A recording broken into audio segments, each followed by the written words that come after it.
Hello everyone, my name is Shamkhal and this video is for Distributed Systems Assignment 1. In this video, I will explain our first assignment, and before I start discussing the result, I would like to explain in detail what this project is about and how the code works step by step. The goal of this assignment is to evaluate the reliability of a banking service that provides balance information through a web API. The problem is that when we access this service multiple times, we sometimes get valid results, but other times errors, for example, internet server errors or database connection issues, and etc. So our task was to test the service behavior, collect all responses, analyze the log data, and then visualize the findings to understand how reliable it really is. To achieve this, I wrote a Python script that automates the entire process. Let's go through the main parts of the code and logic behind each one. First of all, at the top of the script, I define two URLs. One is the balance endpoint, which is this is the main service we are testing. Every time the script sends a request here, it simulates a user trying to check their balance. Let's go to the browser and send some GET request and see what happens. For sometimes we get internal server error, sometimes we get a HTML page but without any database connection, and sometimes uh, it really shows our account balance. And this is our get logs, and you can see error database, processing get request, and internal server error here. And let's go back to our code. And the idea is here simple. We first send a large number of requests to the balance API to generate some activity, and then use the logs to analyze how the system responded over time. The function named invokeRequest is responsible for sending 100 requests in total. It uses the requests library to send HTTP GET requests to the balance endpoint inside the loop. Each iteration tries to fetch the balance data and then checks if the response was successful. If yes, it is counted as an OK response. Otherwise, it is considered an error. To prevent spamming the server too quickly, I added a pause, 0.3 seconds between requests using the time sleep function. The function also includes exception handling, meaning if any unexpected issue occurs, like a timeout or network interruption, it is automatically counted as an error rather than crashing the whole script. This makes the code more stable and ensures we still get a complete summary at the end. So basically, this part simulates how user might interact with the service under normal or light load, allowing us to see how often the system succeeds or fails. Fetching log data. Once all requests are done, the script calls the function fetchLogs. This function downloads the log file directly from the service logging system. The logs are plain text as I showed you, and they contain lines such as processing get request, error, internal server, or server latency. These texts give us a detailed history of what happened during our testing phase, not just what the script saw, but also what the backend experienced internally. This is important because sometimes, even if a request seems successful on our side, the server might have encountered issues behind the scenes. So analyzing logs help us capture a more complete picture of reliability. Parsing logs. After fetching the logs, the script runs the parse logs function. This is where the actual data analysis begins. The goal here is to read each line of the log and classify it into categories. To do this, I use the regular expressions specifically to detect patterns like latency values, for example, numbers inside square brackets after the word latency. The code checks each line and updates several counters.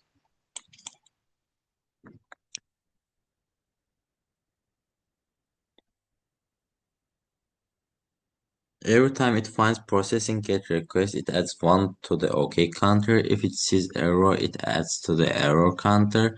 And it also checks what type of error it was.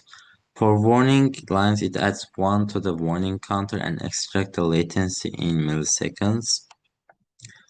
I also use Python's counter class uh, from the collections module to make the counting simpler and more efficient.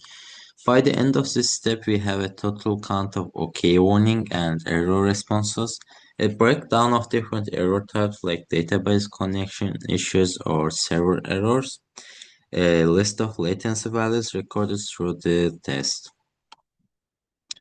And in the end, after the logs are parsed, the script creates a directory called auth if it doesn't already exist. Then it writes all the processed information into three CSV files. Status summary.csv, which contains counts for OK warning and error statuses. Error types.csv showing each type of error and how many times it occurred. Latency data.csv listing all latency measurements for performance analysis.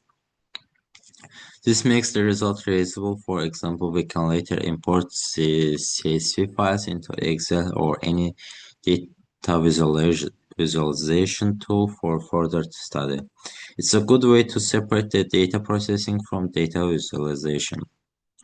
With Next, the code uses matplotlib to create three charts automatically. The first chart is a bar graph showing the distribution of OK warning and error statuses.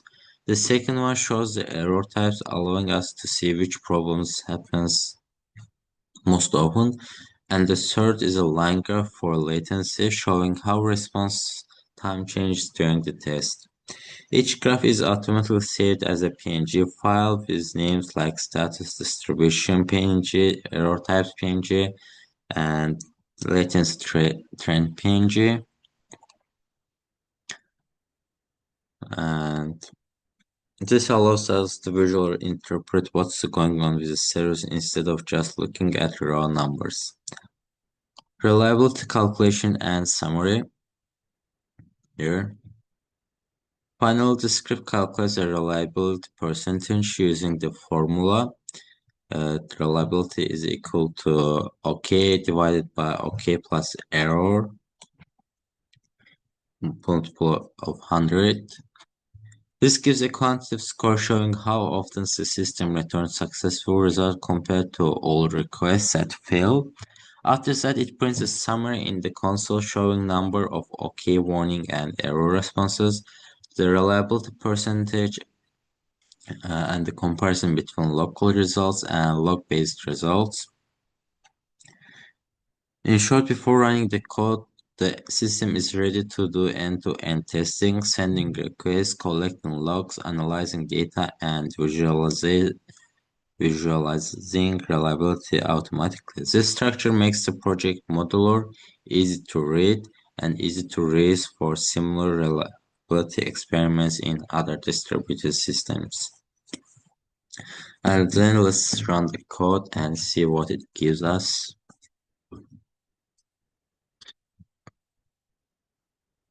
After running the code and analyzing the outputs, we can now look at what the results reveal about the Pancake system's reliability and performance. First chart title status distribution shows three main responses categories: OK warning and error. We can see that OK responses dominate with about 510 successful requests, followed by 97 warnings, and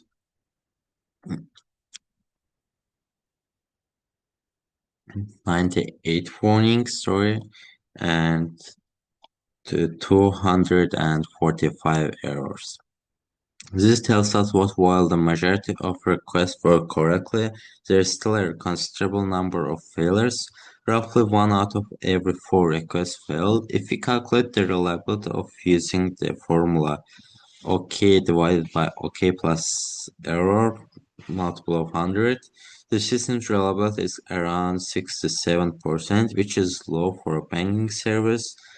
For financial application, we would normally expect something above 99% to ensure stable and trustworthy operation. And this is our graph. And next in the error types chart, two categories of issues stand out. Database connection pool empty. This occurred 156 times and internal server error 89 times. This clearly shows that most of the system's problems come from the database layer. The connection pool error means the database is running out of available connections, possibly due to overload or misconfiguration. Meanwhile, the 500 internal errors indicate backend failures that happens during processing. In short, both errors point to backend instability and insufficient resource management. And the last one, the latency trend. The search latency trend shows that the system's response time changed over the course of 100 observations. At the beginning, latency was low, just a few hundred milliseconds. However, as more requests were sent, latency was steadily reaching up to 25 milliseconds or 25 seconds toward the end, and we can see with the numbers too. This continuous growth shows that the service becomes slower and less responsive over time. It likely means that the server resources are being consumed without proper cleanup or optimization. For example, open database connections not being released. In summary, the system achieved around 67% reliability. You can see here, and database issues were the most frequent cause of failure, and latency increased consistently as the test progressed. This result shows that while the services can handle many requests, it's still unstable under continuous load. For improvement, developers should optimize the database connection pool and ensure connections are reused efficiently. Improve backend error handling for 500 level exceptions. Monitor latency in real time to detect and address performance degradation early. Overall, the test provided a clear picture of how the system behaves under stress. It highlights the importance of backend optimization, proper resource management, and continuous reliability monitoring, all of which are crucial for any distributed banking application. Thank you for listening and see you.